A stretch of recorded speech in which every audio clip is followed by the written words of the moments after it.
is NOAA weather radio station broadcasting on 162.400 megahertz. This is a special weather statement. The National Weather Service in Portland has issued a tornado warning. Doppler radar indicated a severe thunderstorm capable of producing a tornado.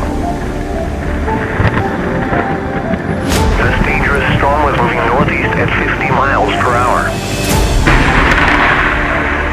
Move to a basement or an interior room on the lowest floor of a sturdy building.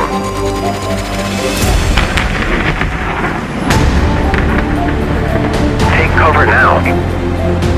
Avoid windows.